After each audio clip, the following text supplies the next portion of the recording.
பாட்டில் விலை 10 ரூபான்னு வச்சுக்கோங்களேன். இந்த பாட்டில் விற்று போகல இந்த நொடி வரலாம். அதுதான் உண்மை. இதுதான் தாவேக்காவோட நிலைமை. அவர் புதுசாக வந்திருக்காரு. அவர் புதுசாக வந்த மாதிரியே ஒரு ஜென்சி க்ரௌடு உள்ளே வந்திருக்கு. அந்த க்ரௌடையும் நம்மளால் டீகோட் பண்ண முடியல. அவர் பேசுகிறது எல்லாமே ஒன்று சரவடியாக இருக்கும், இல்லை பொலிட்டிக்கல் பாமாக இருக்கும்னு அவங்களுடைய ஆட்கள் இது வரைக்கும் சொல்லிட்டு வந்தாங்க. இதில் என்னன்னு பார்த்தீங்கன்னா ஒரு பாம் கூட இன்னும் வெடிக்கல. தனியாக நின்னா ஜெயிக்கவே முடியாது. நிறைய விஜய் ரசிகர்கள் என்ன நினச்சிக்கிட்டு இருக்காங்கன்னா, அவர் முதலமைச்சராக ஆயிடுவார், எத்தனை சீட்டு வாங்கிப்பா முதலமைச்சர் ஆகணும்னா 4 சீட்டு வாங்கினவே முதலமைச்சர் ஆகிடுவாருன்றாங்க. இப்போ அவங்க கனவுலெல்லாம் மண்ணள்ளி போட்ட மாதிரி ஆகிடும். அதனால் விஜய் அவர்கள் தனித்து நிற்கிறார் அப்படின்னா, சினிமா படங்கள் அரசியல்வாதிகள் சரியில்லை, ஒரு அரசு அதிகாரியாக இருக்கிறவன் நல்லவர், சிபிஐ நல்லவன், சிபிஐ அதிகாரிங்கிறவன் சினிமாவை பொறுத்தவரைக்கும் ஹீரோ, இடி ரைடு. இப்போ சினிமாவில் யாரையெல்லாம் இவங்க ஹீரோவாக காமிச்சாங்களோ அதுதான் இந்தியாவினுடைய இன்றைக்கி மிகப்பெரிய மோசமான அமைப்புகளாக இருக்குது. மம்தா பானர்ஜியிலேருந்து கலைஞர், திமுகவிலேருந்து.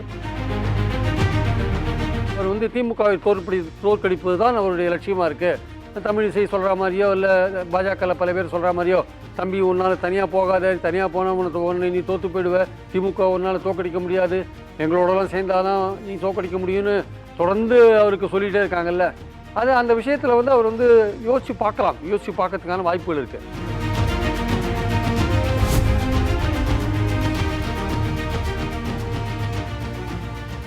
புதிய தலைமுறை டிஜிட்டலின் ஓப்பன் டாக் நிகழ்ச்சிக்கு உங்கள் அனைவரையும் வரவேற்கிறேன்.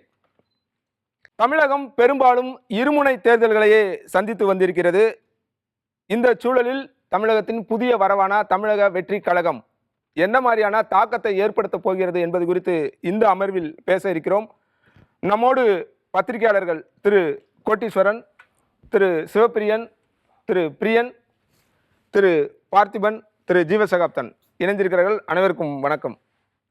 முதலாவதாக விஜய் தன்னோட முதல் மாநாட்டில் பேச தொடங்குறாரு. அதில் ஆட்சியிலும் பங்கு அதிகாரத்திலும் பங்கு அப்படின்ற முழக்கத்தை முன் வச்சு பேசுகிறாரு.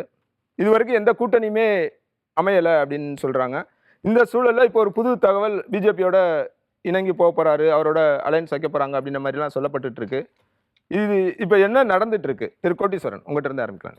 விஜய் அவர்களை பொறுத்தவரைலாம் அவர் பேச்சு அவரே கேட்க மாட்டார். இன்னும் ஒரு 3 நாள் தான் இருக்குது தேர்தல் முடிகிறதுக்கு.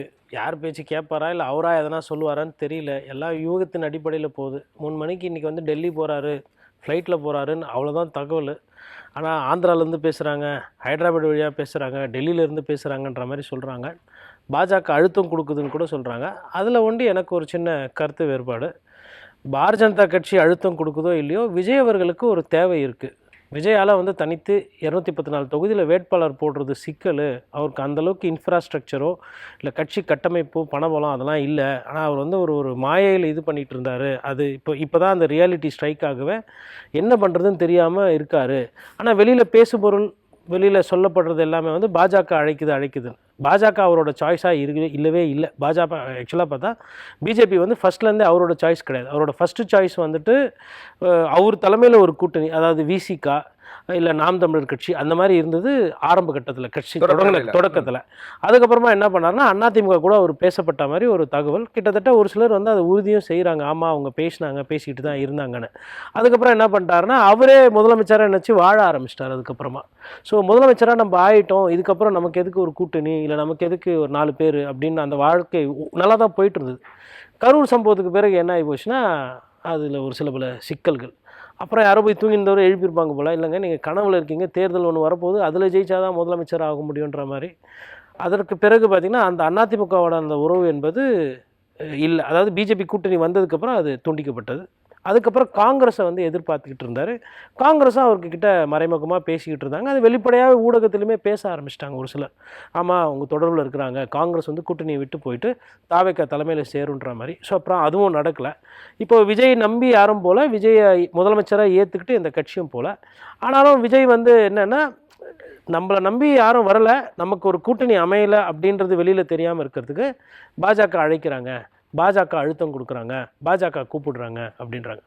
பாஜகவுக்கு தேவையான ஒரு கூட்டணி கடைஞ்சிச்சு. பாஜக கிட்டத்தட்ட ஏதோ ஒருத்தர் மேலே ஏறி சவாரி செய்யணும். பாஜகவோ இல்லை காங்கிரஸோ. காங்கிரஸுக்கு திமுக முதுகு கிடச்சிச்சு, பாஜகவுக்கு அதிமுக முதுகு கன்ஃபார்ம் ஆகிப்போச்சு. அப்படி இருக்கும்போது அவங்களுக்கு புதுசாக ஒரு வரவு தேவையில்லை. ஆனால் இப்போது என்ன தகவல் வருதுன்னா, விஜயுமே ஆர்வம் காட்டுறாப்புல. இப்போ நேற்று வந்து மாவட்ட செயலர் கூட்டம் போட வேண்டிய அவசியமே கிடையாது.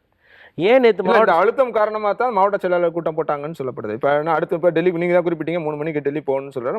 டெல்லி போறதுக்கு முன்னால அந்த முடிவை எடுத்துட்டு போகலாம் அப்படின்றதுக்காக கூட கூட்டியிருக்கலாம் இல்லையா? இல்லைங்க, அவர் அவ்வளோ வெளிப்படைத்தன்மை. விஜயை பொறுத்தவரையிலும் வந்து விஜய் சரியான அரசியல் செய்யலைன்றதை என்னால் சரியாக செய்ய முடியும். பட் விஜய் என்ன முடிவு எடுப்பார், இங்கிட்டு போவாரா அங்கிட்டு போவாரா இல்லை தனியாக நிற்பாரா அப்படின்னு. ஏன்னா ஒரு கட்சிக்குன்னா ஒரு சில விஷயங்கள் வந்து குறைந்தபட்ச ஒரு நேர்மையாக ஒரு வெளிப்படைத்தன்மையோடு அணுகணும். அந்த கட்சிக்கு முதல்ல இருந்தே அந்த வெளிப்படைத்தன்மை என்பது இல்லை. அப்படி இருக்கும்பொழுது நீங்கள் இப்போ இதே திமுக பற்றி கேட்குறீங்க அப்படின்னா, அதிமுக பற்றி கேட்குறீங்கன்னா ஓரளவுக்கு தரவுகள் வைத்தோ இல்லை ஒரு யூகத்தில் நம்மளால் பதில் சொல்ல முடியுது. பட் தாவேக்காவை பொறுத்தவரை நம்ம ஒன்று சொன்னால் அது நடக்கலை அப்படின்னா அந்த சிக்கலில் நம்ம மாட்டுவோம். ஒன்று. இரண்டாவது சிக்கல் என்னன்னா, அவர் என்ன மனநிலையில் இருக்கிறாரு, அவர் அரசியல் பற்றி என்ன நினைக்கிறாரு, எது அரசியல்ன்றதுலேயே நிறைய கேள்விகள் இருக்குது விஜய் அவர்களை பொறுத்தவரைக்கும். ஸோ அந்த அடிப்படையில் தான் வைக்கும்போது இன்றைக்கி காலையில் ஒரு பத்திரிகையில், ஆங்கில பத்திரிகையில் என்ன செய்தினா, நிறைய பேர் வந்து குறைந்தபட்சம் ஒரு 5 கோடி 6 கோடி ஆகும் ஒரு தேர்தல் சீட்டில் நிற்கணும்னா, அப்போ 214 தொகுதினா அதுக்கு யார் செலவு பண்ணுறதுன்ற அந்த ஒரு முக்கியமான கேள்வி.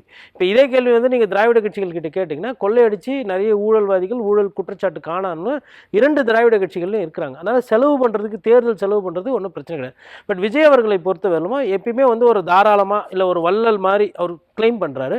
அந்த மாதிரி ஒரு தாராளமாக செலவு பண்ணுறதுக்கு மணிக்கணும் தேர்தலுக்கு இவ்வளவு செலவாகும் அப்படின்றது தெரியாமையா இருந்திருப்பாரு. தெரியாது, தெரியாமல் இல்லைன்னு. இப்போ அப்போ எதுக்கு இப்போ நேற்று மாவட்ட செயலர் மீட்டிங்? அதாவதுங்க, முக்கியமான முடிவுகள்லாம் விஜய் எடுத்துடுறாரு. ஆனால் கூட்டணி அதை விட ரொம்ப முக்கியம். ஏன்னா ஒரு கட்சியினுடைய வெற்றி தோல்வி அதுதான் தீர்மானிக்க போடுது. கட்சியினுடைய தொலைநோக்கு பார்வைக்கு என்ன திட்டமிடுதலையும் அவங்க எடுப்பாங்க. இப்போ இன்றைக்கி கூட்டணி போயிட்டாங்கன்னா இனிமேல் கூட்டணி போகலாம், இல்லை அவங்க தலைமையில் யாருன்னா கூட்டணி ஏற்றுட்டு வரலாம். அந்த ஒரு முடிவை மாவட்ட செயலர்கள் சொல்கிறதெல்லாம் விஜய் கேட்டுருவார் அப்படின்றது எனக்கு கொஞ்சம் நகைச்சுவையாக இருக்குது.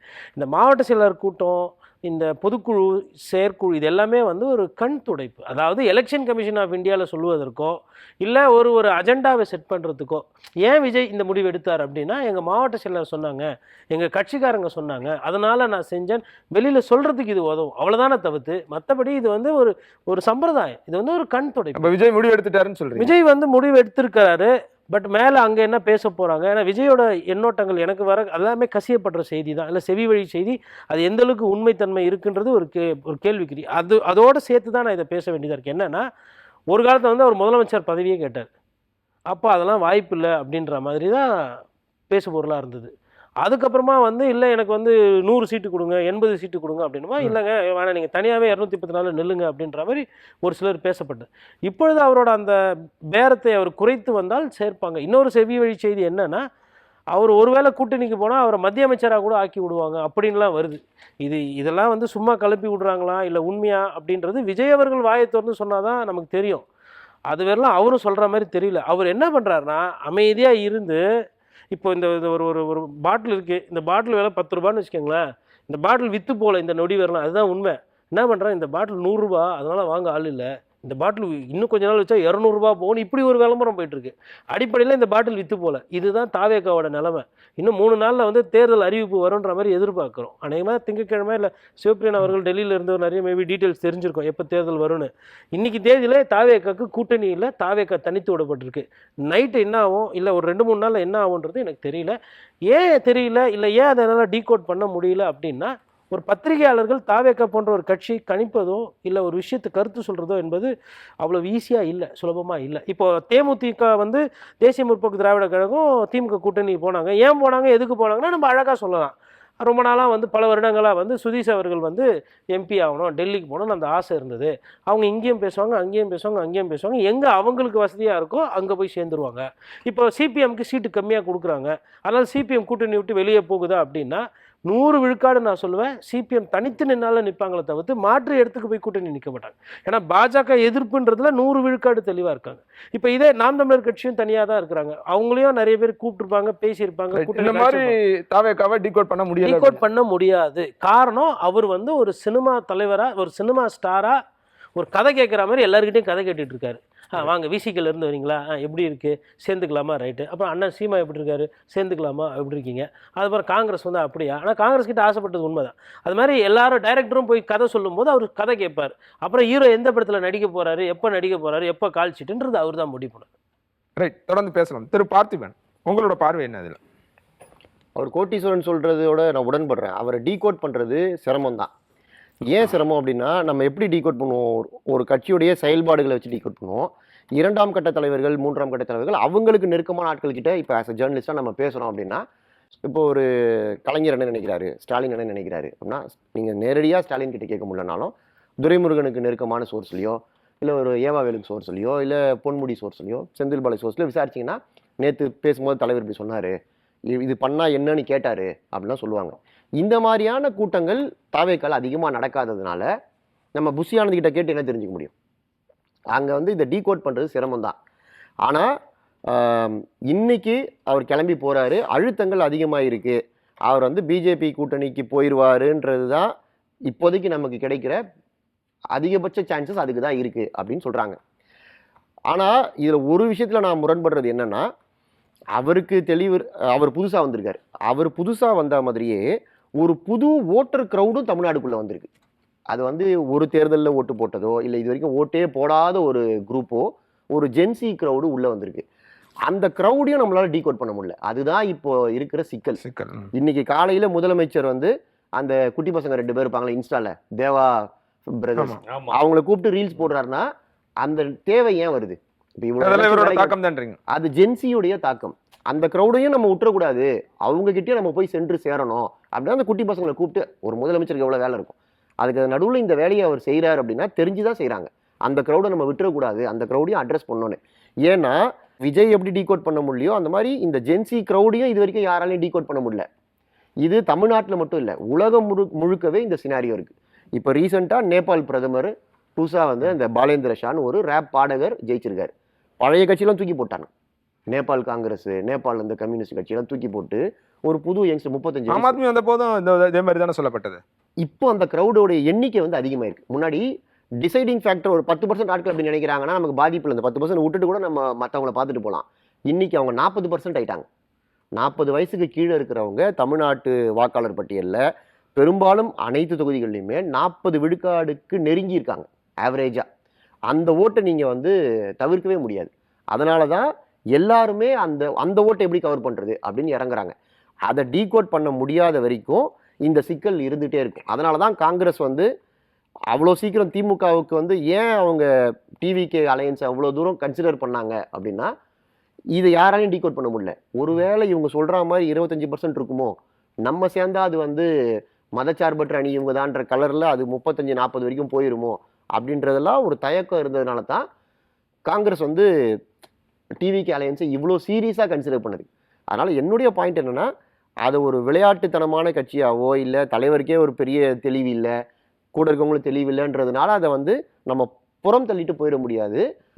அவங்க ஒவ்வொரு தொகுதியிலையுமே ஒரு மாற்றத்தை, ஒரு தாக்கத்தை ஏற்படுத்துறாங்க. அது வந்து தாக்கத்தை ஏற்படுத்துறாங்கன்னு எடுத்துக்கலாம். தாக்கத்தை ஏற்படுத்துறாங்க. அது வந்து இப்போ நீங்கள் ஈக்குவேஷன்ஸ் மாறும்போது, ஒருவேளை அவர் சொல்கிற மாதிரி பிஜேபி கூட சேர்ந்தே போயிட்டாங்கன்னு வச்சுங்களேன், அதிமுக பிஜேபி கூட்டணி வலுப்பெறும் உறுதியாக.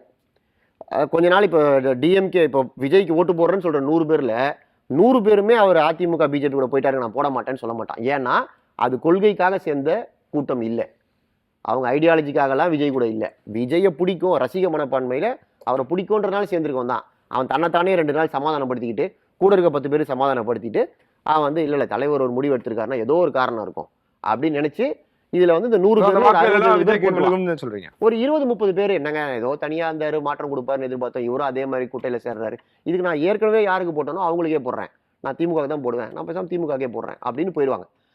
அப்படியே இவர் சேர்த்து வச்சிருக்க கூட்டம் கரைஞ்சி போயிருமான்னா கரைஞ்சி போகாது. அதனால அது அவங்களுக்கும் தெரியுது. அதனால தான் அவங்க இதை கன்சிடர் பண்ணுறாங்க.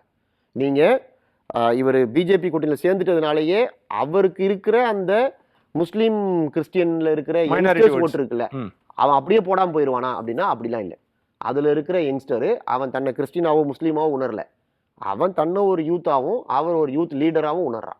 ரைட், இது தொடர்ச்சியாக பேசலாம். திரு சிவபிரியன் 2 விஷயம் சொல்றாங்க. ஒன்று வந்து விஜய் விரும்பித்தான் இந்த கூட்டணிக்கு போக போறாரு, அழுத்தம் கிடையாது அப்படின்னு திரு கோட்டீஸ்வரன் சொல்றாரு. பார்த்தீங்கன்னா என்ன சொல்றாருன்னா, விஜய்க்கான ஓட் பேங்க் பெருசா பாதிக்கப்படாது ஒருவேளை அந்த மாதிரியான ஒரு கூட்டணி அமைஞ்சாலும் அப்படின்னு சொல்றாரு. உங்களுடைய பார்வை என்ன?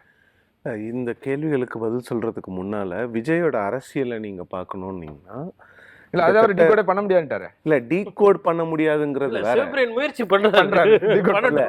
முதல்ல வந்து அவர் பேசுறது எல்லாமே வந்து ஒன்று சரவடியா இருக்கும், இல்லை பொலிட்டிக்கல் பாமாக இருக்கும்னு அவங்களுடைய ஆட்கள் இது வரைக்கும் சொல்லிட்டு வந்தாங்க. இதில் என்னன்னு பார்த்தீங்கன்னா ஒரு பாம் கூட இன்னும் வெடிக்கலை. முதல் பொலிட்டிக்கல் பாம் என்ன, கூட்டணி ஆட்சியில் அதிகாரம் சொன்னார்.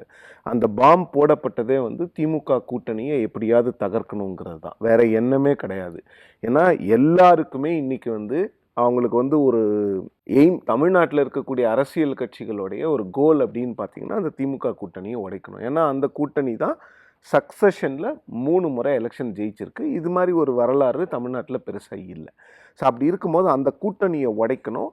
நம்ம ஆட்சியில் பங்கு, அதிகாரத்தில் பங்குங்கிற விஷயத்தை நம்ம சொன்னோம்னா நிச்சயமாக வந்து திமுக கூட்டணி இருக்கக்கூடிய விசிகா, காங்கிரஸ் போன்ற கட்சிகள் திமுக கூட்டணியிலேருந்து விலகி நம்மக்கிட்ட வந்துரும்னு விஜய் நினச்சாரு.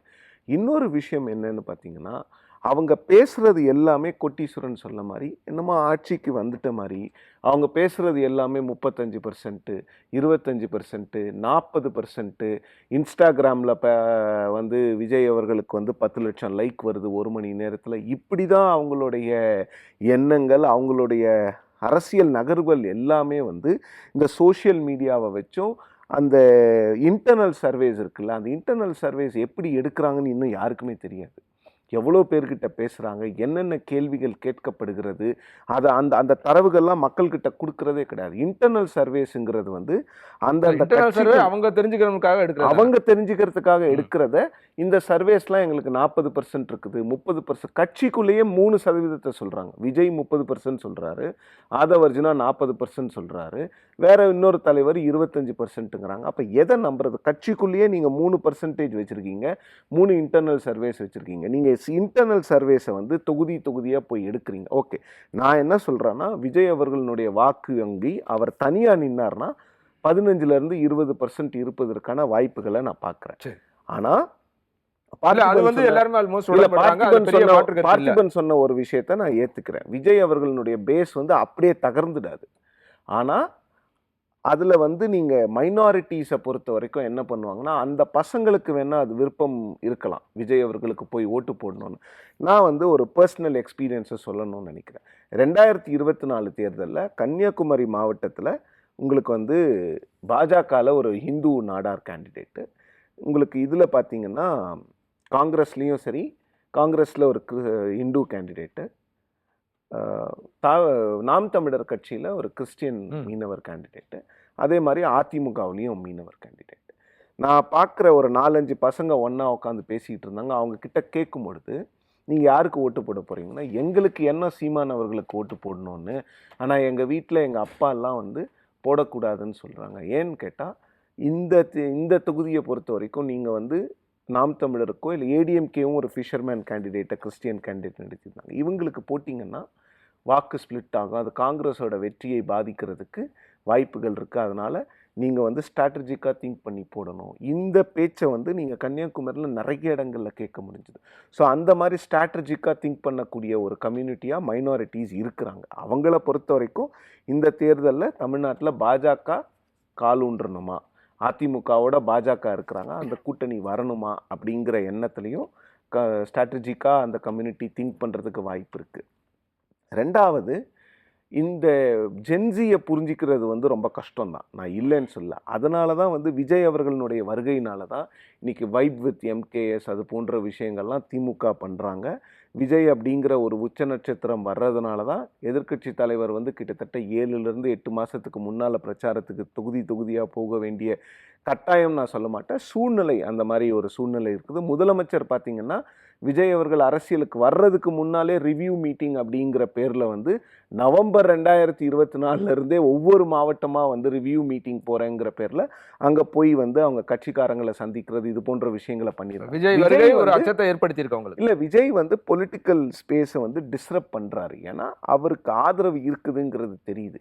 பட் இங்கே பிரச்சனை என்னென்னா, நிறைய பேருக்கே வந்து இந்த ஜென்சியில் இருக்கக்கூடிய க்ரௌடையே நீங்கள் பார்த்தீங்கன்னா, நீங்கள் ஏன்னா தாவேக்கா வந்து சோஷியல் மீடியாவை வச்சு இயங்கக்கூடிய ஒரு கட்சியாக நான் பார்க்குறேன். ஸோ அந்த சோஷியல் மீடியாவிலேருந்தே நான் ஒரு எக்ஸாம்பிள் சொல்கிறேன். நிறைய பேர் வந்து விஜய் அவர்கள் மீது ஒரு சில பர்சனல் அலிகேஷன்ஸ் போடும் பொழுது நிறைய பெண்கள் வந்து நீங்கள் வந்து விஜய் அவர்களை சப்போர்ட் பண்ணுறவங்களே வந்து இந்த மாதிரி விஷயங்களை நீங்கள் பண்ணக்கூடாது, ஒரு பெண்ணை இல்லை ஒரு அந்த மாதிரி ஒரு நேரத்தில் நீங்கள் யாரையும் வந்து விக்டிம் பிளேமிங் பண்ணக்கூடாது அப்படிங்கிற நிறைய பேர் வந்து நிறைய அந்த மாதிரி விஷயங்களை பண்ணியிருந்தாங்க. ஸோ அங்கேயும் வந்து இல்ல அந்த correct ஆ அந்த think பண்ற விவகாரத்துக்கு ஆட்கள் நிறைய இருக்கிறாங்க. இல்ல அந்த அவங்கெல்லாம் மாறக்கூடிய ஒரு வாய்ப்புகள் ஒரு சின்ன இருக்கு. குறுக்கீடு, அந்த விவகாரத்திற்கு பிறகாக ம். விஜயோட செல்வாக்கு கொஞ்சம் சரிந்திருக்கு அப்படின்னு ஒரு கருத்து கணிப்பா அவங்களுக்குள்ளே நடத்தினதுல இன்டர்னல் சர்வேல இல்ல. தெரிய வந்ததாக சொல்றாங்க. சார் அந்த மாதிரி விஷயங்கள் வந்து இது வந்து ஒருத்தருடைய பர்சனல் அப்படிங்கிறது இல்லை. விஜய் அவர்களுக்கு வந்து உங்களுக்கு வந்து 22-23% இருக்குன்னு வச்சுக்கோங்களேன். தேர்தல் நெருங்க நெருங்க அது குறையறதுக்கான வாய்ப்பு இருக்கும்.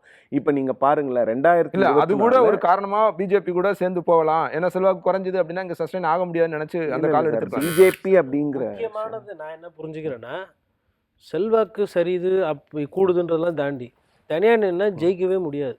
அது யதார்த்தமான உண்மை. நிறைய விஜய் ரசிகர்கள் என்ன நினச்சிக்கிட்டு இருக்காங்கன்னா, அவர் முதலமைச்சராக ஆயிடுவார், எத்தனை சீட்டு வாங்கிப்பா முதலமைச்சர் ஆவானா, 4 சீட்டு வாங்கினவே முதலமைச்சர் ஆகிடுவாருன்றாங்க. இப்போ அவங்க கனவுலெல்லாம் மண்ணள்ளி போட்ட மாதிரி ஆகிடும். அதனால் வந்து விஜய் அவர்கள் தனித்து நிற்கிறார் அப்படின்னா, அவர் இந்த முதல்வர் கனவு இல்லை அவங்கள நம்பக்கூடியவங்க இருக்காங்களா ஜென்சி அவர்களுக்கு அரசியல் புரிதல் இல்லை. ஒரு 118 எம்எல்ஏ வரணும் அப்படின்ற அந்த புரிதலே இல்லாதவர்கள்.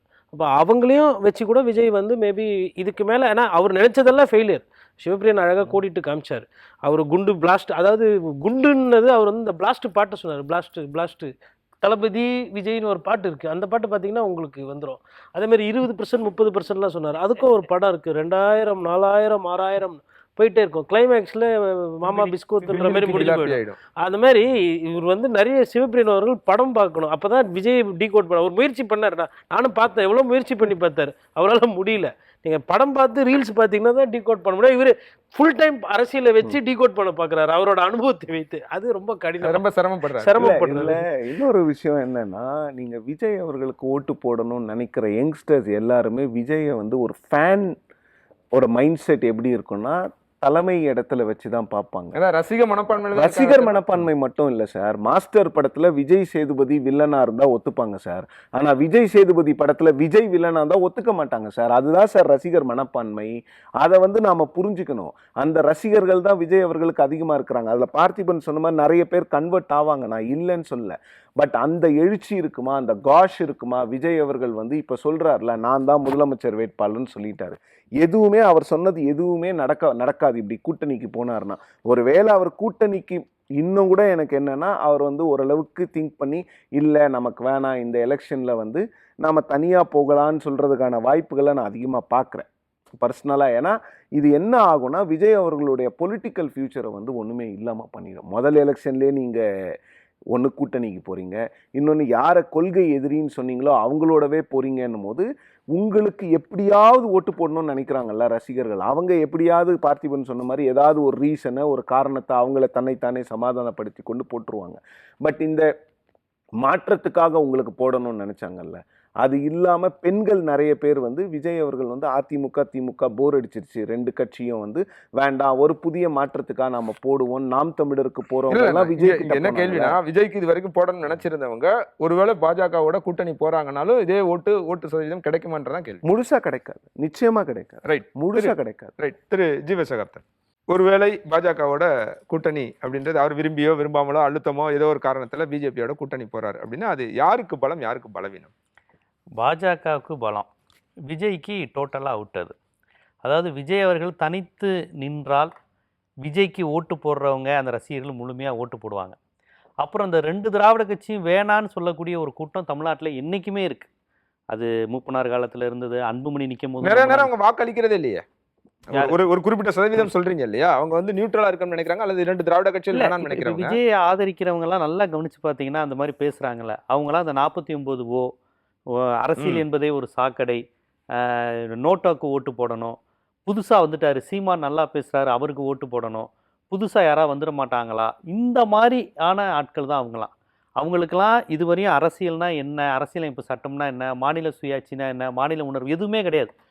அரசியல் சரியில்லை, ஏன்னா அந்த சினிமா படங்கள் அதை தானே காமிக்கிறாங்க. சினிமா படங்கள் அரசியல்வாதிகள் சரியில்லை, ஒரு அரசு அதிகாரியாக இருக்கிறவங்க நல்லவர், சிபிஐ நல்லவன், சிபிஐ அதிகாரிங்கிறவன் சினிமாவை பொறுத்தவரையும் ஹீரோ, இடி ரைடு. இப்போ சினிமாவில் யாரையெல்லாம் இவங்க ஹீரோவாக காமிச்சாங்களோ அதுதான் இந்தியாவினுடைய இன்றைக்கி மிகப்பெரிய மோசமான அமைப்புகளாக இருக்குது. மம்தா பானர்ஜியிலேருந்து கலைஞர் திமுகலேருந்து தெலுங்கானா வரையும் இந்த சிபிஐ இடியை வச்சு மட்டும்தான் எல்லா விதமான தப்பான வேலைகளையும் ஒரு பெண்ணை வந்து தப்பான உறவு கூப்பிட்றது கூட இடி அதிகாரி கூப்பிட்டுருக்காரு கொண்டு மகாராஷ்டிராவில் பார்த்தோம்.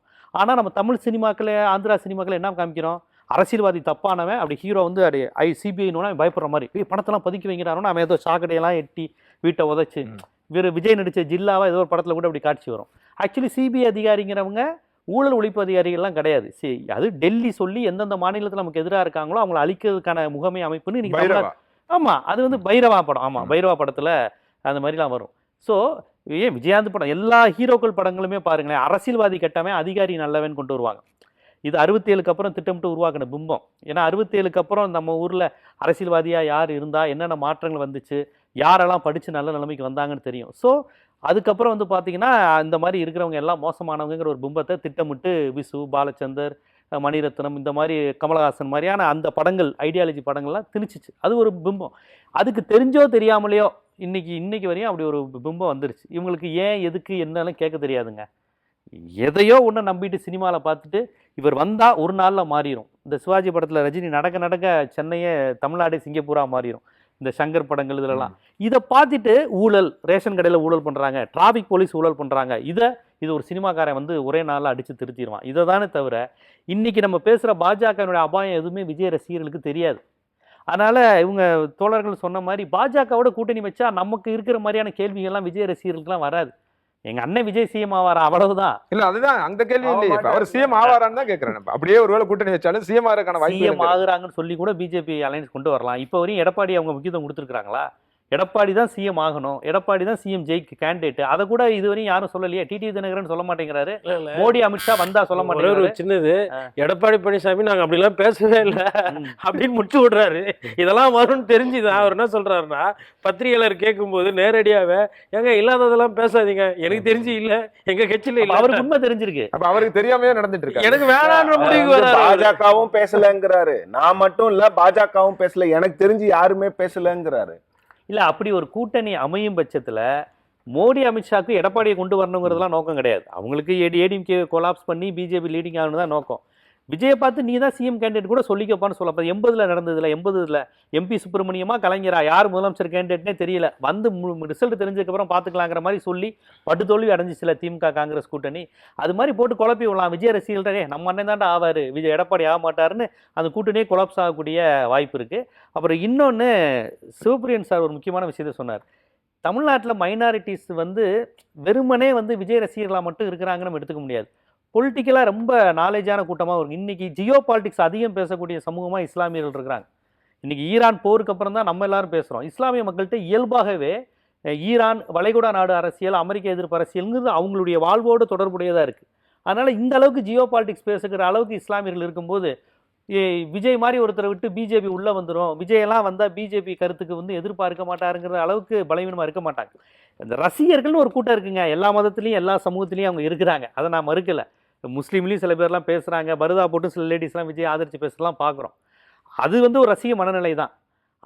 ஆனால் பொதுமக்கள்ங்கிறவங்க எனக்கு தெரிஞ்ச ஊடகங்களில் அந்த மாதிரி ரசிகர்களாக பார்த்து சுவாரஸ்யத்துக்காண்டி எடுத்து போட்டு இப்போ நல்லா பார்த்தீங்கன்னா விஜய் பிடிக்காத சேனல்ஸ், யூடியூப் சேனல் இருக்காங்களே, அவங்க வேகமாக போய் விஜய் ரசிகர் எடுத்து போடுறான். ஏன்னா பொதுமக்களுக்கு ஜாலியாக இருக்குது அவங்க பேசுகிற கருத்துக்கள்லாம். அந்த சார் சொன்னாங்களே 4 சீட்டு ஜெயிச்சு, அவங்க பேசுகிற கருத்துலாம் பார்க்கும்போது காமெடியாக இருக்குது. அவங்களுக்கு வந்து டிவியில் வரணும்னு சந்தோஷப்படுறாங்க விஜய் ரசிகர்கள். ஆனால் விஜய் எதிர்ப்பு சேனல்லாம் அதை போட்டு ஜாலியாக பரப்புகிறாங்க. பார், பேட்டி எடுத்து பார், விஜய் ரசிகரோட லட்சணத்தை பார் அப்படின்னு போட்டு காமெடி பண்ணுறாங்க. ஸோ நம்ம வந்து பொதுமக்கள்கிட்ட இருந்து ரொம்ப ஒரு அந்நியப்பட்ட குரூப்பாக தான் விஜய் ரசிகர்கள் இருக்கிறாங்க. தமிழ்நாடு முழுதும் அப்படி இருக்கிற மாதிரி பார்க்கல, ஆனால் ஒரு விழுக்காடு இருக்குது. அதான் சொல்கிறேனே, உங்களுக்கு வந்து அது எப்படிலாம் கலந்து வருதுன்னா திராவிட எதிர்ப்பு, 2 திராவிட கட்சியில் ஒழியணும்னு இல்லை, அதை புரிஞ்சுக்க முடியும். நான் கேட்கறது, இப்போ ஒருவேளை பிஜேபியோட அவங்க அலையன்ஸ் வைக்கிறாங்க, கூட்டணியாக போகிறாங்க அப்படின்னா இது என்ன தாக்கத்தை ஏற்படுத்தும்னு நினைக்கிறேன். அதிமுக பாஜக கூட்டணிக்கு ஒரு ஓட் பெர்சன்டேஜ் ஒரு கண்ணுக்கு தெரியாத அளவு கொஞ்சம் அதிகரிக்கும். ஆனால் விஜய் கட்சியோட எப்படி இந்த கெமிஸ்ட்ரி காம்போ ஆகுங்கிற விஷயம் இருக்குல்ல. நான் அந்த ஐடியாலஜிக்கலான விஷயங்கள்லாம் விட்டுறலாம். நான் சொல்றது நியூமெரிக்கலா, நீங்க அரித்மெட்டிக்காவே பாருங்க. ஐடியாலஜிக்கலா விஜய் ரசிகர் வச்சு நம்ம ஒண்ணுமே பேச முடியாது. அரித்மெட்டிக்காவுமே 15% இருந்து 20% அப்படின்னு பொதுவா சொல்லப்படுது இல்லையா, அப்படியே வச்சுக்கலாம். 20%ன்றது இது வரைக்கும் அன்ப்ரூவன், எதுவுமே தெரியாது அப்படின்னும் போது கடந்த தேர்தலில் அதிமுக திமுகவுக்கான ஓட் டிஃபரன்ஸ், அந்த வாக்கு வித்தியாசமானதுன்றது வந்து 2-3% தான் இருந்தது. அப்படின்னும் போது இந்த இதில் நீங்கள் சொல்ற மாதிரி ஒருவேளை மைனாரிட்டி ஓட்டு ஒருவேளை கிடைக்காம இல்லை மாற்று வேணாம், இவர் இப்படி போயிட்டாரு அப்படின்னு ஒரு முடிவெடுத்து கொஞ்சம் பேர் வெளியே வந்தால் கூட அந்த 10% வாக்குகள் வந்து உங்களுக்கு கூடுதலா தானே அந்த கூட்டணி கிடைக்கும் இல்ல அப்படின்றது அது வெற்றியை தீர்மானிக்காது. வெறுமனே விஜய் ரசிகர்கள் ஓட்டு மட்டும் தாங்க இருக்கும். வேலை செய்யறதுல இருந்து பல்வேறு விஷயங்கள் இருக்கு. எலெக்ஷனுங்கிறது வெறுமனே ஓட்டு போறது மட்டும் இல்ல. இது எந்த அளவுக்கு இப்ப நான் சொன்ன அந்த அரித்மெட்டிக் ஒர்க் ஆகாதான்னு கேக்குறேன். பெரிய லெவலில் ஒர்க் ஆகுது இல்லைங்க. இப்போ இவங்க என்ன சொல்றாங்க, தலித் ஓட்டு வந்துரும், கிறிஸ்டின் ஓட்டு வந்துரும், முஸ்லீம் ஓட்டு வந்துரும், பெண்கள் கண்ணை மூடிட்டு போட்டுருவாங்கங்கிறாங்கல்ல. அந்த அந்த கான்செப்ட்லாம் எங்கேருந்து வருது? திமுக மோசம், எல்லாருமே ஊழல் கட்சிகள், பிஜேபி மதவாதம், திமுக பாஜகவோட கள்ள கூட்டு, இப்படிலாம் சொல்லி தானே விஜய்க்கு ஒரு மார்க்கெட்டை ஏற்றுறாங்க. அப்புறம் அவங்க பக்கத்தில் போய் நின்றுட்டு இவர் நான் தான் மாற்றுன்னு சொல்லும் போது அது பேசிக்காக அடியாயிரும்ல. இல்ல அதுதான் நான் கேட்கிறேன். அது வந்து ஒரு இன்டெலெக்சுவல் கிரௌடுல அதை பத்தி அப்படி யோசிப்பாங்களா? எல்லா வாக்காளர்களுமே இப்படி சிந்திச்சு தான் வாக்களிப்பாங்களான்னு கேட்கிறேன்.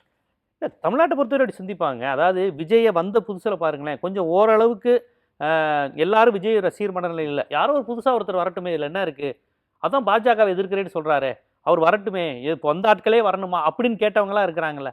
அது கரூர் சம்பவத்துக்கு அப்புறம் கொஞ்சம் குறைஞ்சிச்சு. அதுக்கப்புறம் அவருடைய இந்த குடும்ப விவகாரத்துக்கு அப்புறம் கொஞ்சம் குறைஞ்சிச்சு. அப்புறம் இந்த ரசிகர் மனநிலை பேச்சுக்கு அப்புறம் கொஞ்சம் குறைஞ்சி. ஸோ அந்த மைண்ட் செட் உள்ள ஓட்டு இருக்குல்ல, அது விஜய்க்கு குறைஞ்சிக்கிட்டே வருது.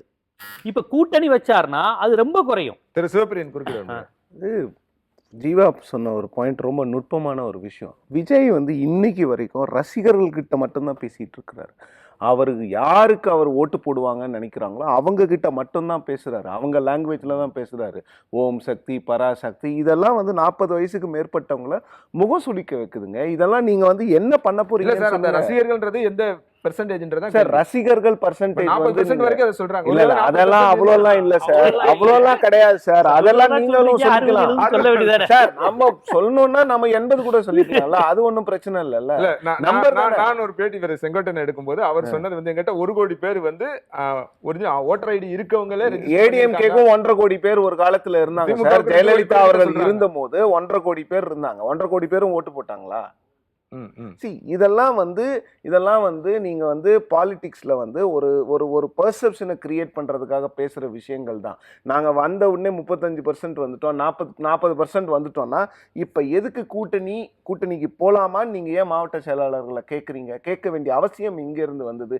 நீங்க பாட்டுக்கும் போக வேண்டியதானே. இப்ப என்ன ஆகுது சார்? ஒரு ஜனநாயகம் சார். கட்சியில வந்து மாவட்ட செயலாளர்கள் கூட்டி அவங்ககிட்ட பேசி அதுக்கு பிறகு ஒரு முடிவு எடுக்கிறாங்கன்னா பேசி எடுக்கல சார். இது ஜனநாயகம் இல்ல. நான் வந்து ஒரே பாயிண்ட் சொல்றேன் பாருங்க. முடிவெடுக்கும் போதெல்லாம் நாங்க முடிவெடுப்போம். ஒரு ஸ்கெடியூலை வந்து மாத்தி கரூர்ல செந்தில் பாலாஜி அவர்கள் வந்து மாஸ்க் காட்டிட்டாரு, எடப்பாடி மாஸ்க் காட்டிட்டாரு, நாங்க போய் மாஸ்க் காட்டுறோன்றதுக்காக ஒரே வாரத்துல ப்ரோக்ராம மாத்தும் போது நீங்களா முடிவு பண்ணி மாத்துவீங்க. ஆனா இன்னைக்கு இன்னொரு கட்சியோட, ஒரு கொள்கை எதிரின்னு சொன்ன கட்சியோட அலையன்ஸ்க்கு போலாமா வேணாமான்னு யோசிக்கும் போது நீங்க அந்த படியை தூக்கி மாவட்ட செயலாளர்கள் மேல போட்டு மாவட்ட செயலாளர்கள் எல்லாம் விரும்பினாங்க அப்படிங்கிறதா? இது எந்த விதத்தில் ஏற்றுக்கொள்ள முடியும்? விஜயோட ஃபேன்ஸுக்கு வந்து அவரை முதலமைச்சரா பார்க்கணுங்கிறது தான் அவங்களோட எண்ணம். அவர் வந்து நீங்க வந்து எடப்பாடிக்கு ஓட்டு போடுங்க இல்ல மற்றவங்களுக்கு ஓட்டு போடுங்கன்னு சொன்னா அதுல வந்து பாதி பேர் அட்லீஸ்ட் வந்து அதுல இருந்து விலகி போகிறதுக்கான வாய்ப்பை நான் பாக்குறேன். ஏன்னா அந்த சூப்பர் ஸ்டாரை ஃபாலோ பண்ற மென்டாலிட்டி அப்படிதான். சார் சொன்னதுல ரொம்ப முக்கியமான விஷயம் வந்து அந்த மாவட்ட செயலாளர் கூட்டம், கோட்டீஸ்வரன் சார் அதை கோட்டிட்டு கட்டினாங்க. இவங்க எப்பவுமே சிக்கலான விஷயத்தை வந்து தலைமை எடுக்காது. தொண்டர்கள் மீது, ரசிகர்கள் மீது, புசி மீது, யார் மீதாவது பழியை போட்டுட்டு ஓடுறோம். கரூர் சம்பவத்திலே பார்த்தோமே. கரூர் சம்பவத்துக்கு அப்புறம் அவங்க விவாதங்களே வரதில்லை. 30 நாளுக்கு அப்புறம் சிபிஐ வந்ததுக்கு அப்புறம் தான் நன்றி போட்டுட்டு வந்தாங்க. நீங்க நல்லா கவனிச்சு பாருங்க. இது கூட கரெக்டான இதுதான். பிஜேபியோட போனா இவ்வளவு விமர்சனம் வருமே, இவ்வளவு குற்றச்சாட்டு வருமே, இது ஜெல்லாகாதே, இது தோத்து போகுமே, இதெல்லாம் அவங்களுக்கே தெரிஞ்சிருக்கு. அதனாலதான் இது எங்க தலைவர் எடுக்கலங்க. தெரிஞ்சே அந்த கூட்டணிக்கு போவாங்க. இப்ப என்ன நின்னா மட்டும் தனியா நின்று மட்டும் அவங்க ஜெயிச்சிருவாங்களா? எப்படினாலும் அவங்க ஜெயிக்க போறது கிடையாது. தனியா நின்னாங்கன்னா அவங்களுக்குன்னு ஒரு பெர்சன்டேஜ் இருக்கு, எங்களோட தனி செல்வாக்கு இவ்வளவு இருக்குன்னு சொல்லுவாங்க. அடுத்த தேர்தல்ல இல்ல இப்ப அவங்க போவாங்களான்னு தெரியாது. ரெண்டுமே வந்து நம்ம நிகழ்தகவு தான், இதுவா அதுவாங்கிறது. ஆனால் தனியா நிற்கும் போது தொடக்கத்திலேயே அண்ணன் சுட்டி காட்டின மாதிரி 234 தொகுதிக்கு அவங்களுக்கு ஒரு கேண்டிடேட்டுங்கிற கான்செப்ட் இருக்குல்ல, அது அவங்களுக்கு ஒரு பெரிய பிரச்சனை தான். இன்னைக்கு வந்து அது பேசலாம். திரு பிரியன் டீம் பேசிட்டு வந்துடும். திரு பிரியன் சார், அவர் கட்சியை ஆரம்பிச்சு இது வரைக்கும் எல்லா பிரச்சாரங்கள்லயும் போட்டியே 2 பேருக்கு தான், தாவேகா வெர்சஸ் திமுக அப்படின்னு சொன்னாரு. ஒருவேளை இப்ப பாஜகவோட கூட்டணிக்கு போறாரு, அது இது வரைக்கும் எதுவும் உறுதியாகல, உறுதியான தகவலாகவும் இல்லை. ஆனா நேற்று திடீர்னு அவசரமா மாவட்ட செயலாளர் கூட்டத்தை நடத்துறாங்க. அங்க வந்து இந்த கருத்து கேட்கப்பட்டதா அங்கிருந்து வர தகவல்களே சொல்லப்படுகிறது. அப்படி இருக்கும்போது பாஜகவோட கூட்டணி போவார் அப்படின்னா அது எப்படி இருக்கும்? என்ன களத்துல என்னவா ரிஃப்ளெக்ட் ஆகும்? இப்போ இது வரைக்கும் அவர் சொன்னார் இல்லையா, கொள்கை எதிரி பாஜகன்னு சொன்னாரு, போட்டி எங்க 2 திமுகவுக்கும் தாவேக்காவுக்கும் தான் சொன்னாரு. இப்போ அதெல்லாம் எப்படி அடிபட்டு போகுமா, என்ன மாதிரி இருக்கும்? இல்லை, ஒரு அரசியல் கட்சி வந்து தேர்தல் நோக்கி போகும்போது இந்த மாதிரியான ஒரு அதிரடியான ஒரு முடிவுகள், யதார்த்த நிலைமையை கணக்கில் வைத்துக்கொண்டு ஒரு அதிரடியான முடிவுகள் எடுக்கிறது வந்து அது ஒரு ஆச்சரியமான விஷயமா கிடையாது. ஆக்சுவலாக எடுக்கிறதுக்கான வாய்ப்புகள் கடந்த காலத்தில் இருந்திருக்குன்னு நம்ம பார்க்குறோம். நம்ம இல்ல கடந்த காலங்கள்னா கட்சி ஆரம்பிச்சு முதல் ஆண்டுலயே அந்த மாதிரி நடந்திருக்கா? அப்படியான பிரசிடென்ஸ் ஏதாவது இல்லை, இருக்கா? உங்களுக்கு வெற்றி தாங்க முக்கியம். தேர்தலில் வந்து வெற்றி முக்கியம். ஆக்சுவலாக முதல்ல எடுத்த உடனே நீங்கள் வந்து தோல்வியை தழுவினீங்கன்னா கட்சி ரொம்ப பின்னடைவை சந்திக்கும்ல. அவருக்கு வந்து விஜயுடைய கான்ஃபிடன்ஸ் லெவலை வந்து முதல்ல நம்ம வாட்ச் பண்ணணும். அது நீங்கள் சொன்ன மாதிரி தான். அவர் ஆரம்பத்திலே என்ன சொல்லிட்டு வர்றாரு, எனக்கும் திமுகவுக்குமான ஆமா. போட்டி அப்படின்றாரு அவர். அதிமுகவை பற்றி என்ன சொல்கிறாரு, இங்கே காமெடி பண்ணாதீங்க, சீரியஸான விஷயம் போயிட்டுருக்குன்னு அதிமுகவை சைட் லைனில் லெஃப்ட் ஹேண்டில் டீல் பண்ணிட்டு போயிட்டு இருக்காரு. நீ காமெடி பண்ணாதீங்க, வந்து உள்ளே வந்து காமெடி பண்ணாதன்றார். அதே மாதிரி சொல்லிட்டு என்ன சொல்ல, நீங்களாம் மக்களால் டெலீட் செய்யப்பட்டவர்கள்னு அதிமுகவையும் சொல்கிறார், பாஜகவையும் சொல்கிறார். ஸோ இந்த மாதிரி சொல்லும்போது அவர் ஒரு கான்ஃபிடென்ட்டோட வர்றாரு. அவர் நான் வின் பண்ண முடியும், என்னால் வந்து எனக்கு ஓட்டு இருக்குது. ஒரு சட்டமன்ற தொகுதியில் 2 லட்சம் ஓட்டு இருக்குது வச்சுக்கோங்க. ஒரு 1.25 லட்சம் ஓட்டு போலாதுன்னா 1 லட்சம் ஓட்டு வாங்குறவன் வின் பண்ணுவான். அந்த 1 லட்சம் ஓட்டில் விஜய் ரசிகர்கள் 30,000 பேர் இருக்காங்கன்னா ஆச்சரியம். 30,000 பேர் இருக்கிறதுக்கான வாய்ப்பே இல்லை. அப்போது அவர் மிச்சம் இருக்கிற அந்த டெபிசிட் எப்படி ஃபில்அப் பண்ணுவார்? ஏதோ ஒரு கூட்டணியில் தான் அவர் ஃபில்அப் பண்ண முடியும். திமுகவுக்கு அந்த நிலைமை தான் சார். சில தொகுதிகளில் திமுக தனித்தே வின் பண்ணலாம். ஆனால் சில தொகுதிகளெல்லாம் வந்து நீங்கள் கூட்டணி இல்லாட்டி திமுக வின் பண்ண முடியாது. ஏன்னா அந்த அந்த அந்த அந்த டெபிசிட்டை வந்து நீங்கள் மீட் பண்ணணும். 1 லட்சம் ஓட்டு வாங்கணும்னா நீங்கள் உங்கள்கிட்ட 40,000 ஓட்டு தான் இருக்கும். 60,000 ஓட்டு எங்கேருந்து நீங்கள் வாங்குவீங்க? அதனால் அந்த மாதிரி பாயிண்டில் பார்க்கும்பொழுது விஜய் வந்து அடுத்த கட்டமாக போவாரா? அவர் வந்து திமுகவை தோற்கடிப்பது தான் அவருடைய லட்சியமாக இருக்குது. தமிழிசை சொல்கிற மாதிரியோ இல்லை பாஜகவில் பல பேர் சொல்கிற மாதிரியோ, தம்பி உன்னால் தனியாக போகாத, தனியாக போனால் ஒன்று நீ தோற்று போயிடுவ, திமுக உன்னால் தோற்கடிக்க முடியாது, எங்களோடலாம் சேர்ந்தாதான் நீ தோற்கடிக்க முடியும்னு தொடர்ந்து அவருக்கு சொல்லிகிட்டே இருக்காங்கல்ல. அந்த விஷயத்தில் வந்து அவர் வந்து யோசித்து பார்க்கறதுக்கான வாய்ப்புகள் இருக்குது. அதுவும் நீங்கள் சொன்ன ஒரு விஷயம் ரொம்ப முக்கியம். சமீப காலமாக அவருடைய கிராஃபில் வந்து கொஞ்சம் இறக்கம் வந்திருக்கு. ஆக்சுவலாக அந்த இறக்கம்ன்றது வந்து ஒன்று கிராஃபில் இறக்கம் வந்திருக்கு கொஞ்சம். இன்னொன்று வந்து சிபிஐயோட என்கொயரி அழுத்தம் ஒன்று இருக்குது. போன வாட்டி அருண்ராஜ் என்ன சொன்னார், எங்களுக்கு ஒரு அழுத்தம் வந்திருக்குன்னு ஆமா. அவர் பேசும்போது சொன்னாரு. அருண்ராஜ் வந்து எங்களுக்கு அழுத்தம் இருக்குன்னு சொன்னார். அப்போ இந்த வாட்டி சிபிஐ வந்து நான் ஆஜராக மாட்டேன், நான் தேர்தல் வேலையில் பிஸியாக இருக்கேன்னு சொல்லி கூட நீ 15ஆம் தேதி வந்தே தீரணும்னு ஒரு கம்பல் பண்ணி கூப்பிட்றாங்க. அப்படின்னா இதுக்குள்ளே வந்து ஏதோ ஒரு பின்னாடி ஏதோ ஒரு விஷயம் இருக்குன்றதை நம்ம புரிஞ்சுக்கணும். ஆக்சுவலாக இந்த டீகோட் பண்ண முடியாதுன்னா ஒரு அரசியல் தலைவர் கடந்த காலத்தில் பேசினது, இப்போ நிகழ்காலத்தில் அவருடைய செயல்பாடுகள் அப்படின்றத பார்த்து நான் சிபிஐ வரவே முடியாது போப்பா, நான் கோர்ட்டில் போய் ஒரு கேஸை போட்டு என்னை கூப்பிடாதீங்க, நான் வந்து அப்புறம் ஆஜராகிறேன், இல்லை என்னை சென்னையில் கூப்பிடுங்க, எனக்கு அனாவசியமாக தொந்தரவு கொடுக்குறாங்க, தேர்தல் நேரத்தில் ஒரு அரசியல் தலைவருக்கு தொந்தரவு கொடுக்குறாங்கன்னு ஒரு ஸ்டே வாங்க முடியாது அங்கே போயிட்டு ஒரு கோர்ட்டில் போட்டு. இல்லை நீங்கள் ஏன் பண்ண முடியாது, ஏன் அந்த விஷயத்தில் ஏன் இறங்க மாட்டேறீங்க? அப்போ நீங்களும் வந்து போகிறீங்கல்ல, அவங்க ஒரு அழுத்தம் கொடுக்குறாங்க, நீங்களும் போகிறீங்க, உங்களுக்கு ஜனநாயகம் படம் ரிலீஸ் ஆகலை, உங்களை சிபிஐயில் சார்ஜ் ஷீட்டில் சேர்த்துறாங்கன்னு ஒரு பயம் வேறு இருக்குது. அப்போ இதெல்லாம் நீங்கள் வந்து சமாளிக்க வேண்டிய கட்டாயத்தில் இருக்கும்போது இல்லை இதுக்கெல்லாம் அடிபணிஞ்சு தான் கூட்டணி போகலாம் இதுக்கெல்லாம் அடிபணிஞ்சு அப்படின்றது ஒரு பக்கம் இருந்தால் கூட ப்ராக்டிக்கலாக பார்த்தீங்கன்னா தன்னால் வின் பண்ண முடியுமான்ற ஒரு சந்தேகம் அவருக்கு வந்திருக்கலாம். அந்த சந்தேகம் வந்துட்டு அவர் வந்து சரி நம்ம ட்ரை பண்ணி பார்க்கலாம். ஆனால் இதோடைய பாரதூரமான விளைவுகள் இருக்குல்ல, அது ரொம்ப ஜாஸ்தி. ஏன்னா இவர் வந்து ஒரு கட்சியை ஆரம்பிச்சிருக்காரு, அடுத்து சஸ்டெயின் பண்ணணும். அவர் ஒரு அரசியல் கட்சியே தலைவராக இருந்துட்டு அடுத்து 31 36ன்னு சஸ்டெயின் பண்ணணும். இந்த வாட்டி அவர் ஒரு கூட்டணிக்குள்ளே போயிட்டாருன்னா அவர் வந்து செகண்டரி ஃபோர்ஸாக மாறுறார், 2வது சக்தியாக மாறிடுறார், முதன்மை சக்தியாக இருக்க மாட்டார். அப்போ அவர் அதிமுகவுக்கு பின்னாடி போனவர். அவர் அதிமுகவுக்கு பின்னாடி போகும்போது அப்போ அந்த செகண்டரி ஃபோர்ஸாக மாறும்பொழுது அவருக்கான வாய்ப்புகள் தள்ளி போயிட்டு இருக்கும். அப்போ அவருடைய கட்சி கரையிறதுக்கான வாய்ப்புகள் அதிகமாக இருக்கும். அப்போ நீங்கள் முதன்மை சக்தின்ற அந்த விஷயத்திலே நீங்கள் வந்து உங்களை தொடர்ந்து நீங்கள் தக்க வைத்து கொள்ள வேண்டிய ஒரு கட்டாயம் இருக்குது. அப்போது நீங்கள் அதிமுக பாஜக கிடையாது, நான் ஒரு தனித்துவமாக வந்திருக்கேன், நான் எனக்கு மக்கள் எனக்கு ஓட்டு போடுவாங்கன்னு நம்பிக்கையோடு வந்திருக்கேன் அப்படின்றவர் வெற்றி தோல்வியை பார்க்காம தோல்வி வந்தாலும் பரவாயில்ல, வெற்றி வந்தாலும் பரவாயில்ல, நான் தனியாகவே களம் காண்பேன் அப்படின்ற ஒரு இடத்துல அவர் வந்திருக்காரா? இல்லை நமக்கு பவன் கல்யாண் சொன்ன மாதிரி நான் 14 ட்ரை பண்ணேன், 19 ட்ரை பண்ணேன், என்னால் ஒன்றும் பண்ண முடியல, 24 பாஜகவோட சேர்ந்தேன், இப்போ டெப்டி சீஃப் மினிஸ்டராக உட்காந்துருக்கேன், அந்த மாதிரி நீ என்ன மாதிரி நீ போகாத, நான் அனுபவத்துலேருந்து சொல்கிறேன், நீ முதல் எலெக்ஷன்லேயே இப்படி வந்து நீ கூட்டு சேர்ந்து டெப்டி சீஃப் மினிஸ்டராக வந்து இது ஒரு ஷார்ட்கட் இது, அதுக்கப்புறம் நீ தனியாக தேர்தலுக்கு அப்புறம் நீ தனியாக போய்க்கோ, அதிமுகவோ பாஜகவோ நீ கண்டுக்காத அப்படின்னு அந்த லெவலில் அந்த அட்வைஸ் அவர் எடுத்துகிட்டு போகிறாரா அப்படின்ற ஒரு முக்கியமான விஷயம் இருக்குது. எதாக இருந்தாலுமே வந்து இந்த முடிவுன்றது வந்து அவர் எடுக்கிற இந்த முடிவு அதிமுக பாஜகவில் சேர்ந்தால் திமுகவை தோற்கடிக்க முடியும் என்ற நம்பர் ஒரு விஷயம் இருக்குல்ல, அது வந்து எடுத்த உடனே ஒரு மக்களுக்கு வந்து ஒரு எதை கொடுக்கும்னா ஒரு கான்ஃபிடென்ஸை கொடுக்கும்.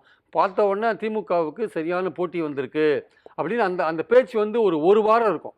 அந்த டஸ்ட்டு செட்டில் ஆகும்போது அப்போ தான் அந்த கூட்டணியோட பலவீனங்கள் தெரிய ஆரம்பிக்கும். ரைட். திரு பார்த்திபன் குறுக்கிட விரும்பினாரு. அடுத்து சிவபிரியன் சொல்லுங்க. இந்த சார் சொன்னதில் அந்த பாரதூரமான விளைவுகள் அப்படின்னு யோசிக்கணும்னு சொல்கிறார்ல, அப்படி யோசிக்கணும். இந்த எலெக்ஷனை மட்டுமே யோசிக்கக்கூடாது. இதை விட்டு அதோட 29 எலெக்ஷன் இல்லை, யார் ஆட்சிக்கு வந்தாலும் அடுத்த உள்ளாட்சி 5 தேர்தல் ஆண்டுகள் என்ன செய்யணும்? உள்ளாட்சி தேர்தல் நடக்க போகுது. ஆ. லோக்கல் பாடி எலெக்ஷன் நடக்கும். நீங்க இப்ப தனியா இருக்கீங்க அப்படின்னா நீங்க தோத்து போனா கூட நீங்க லோக்கல் பாடியில ஒரு 1,00,000 பேரை உள்ள இறக்கி விட்டு உங்க ஆட்கள் மேயருக்கு அதுக்கு இதுக்கு நீங்க உள்ளாட்சி அமைப்புகள்ல எல்லாத்துலயும் நிக்கலாம்.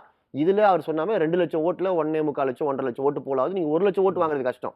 கவுன்சிலருக்கு நிற்கும் போது நீங்க ஒரு கார்பரேஷன்ல நிற்கும் போது உங்களுக்கு வந்து ஓட்டுடைய எண்ணிக்கை குறைஞ்சிரும் போது அங்க உங்களால ஜெயிக்க முடியும்.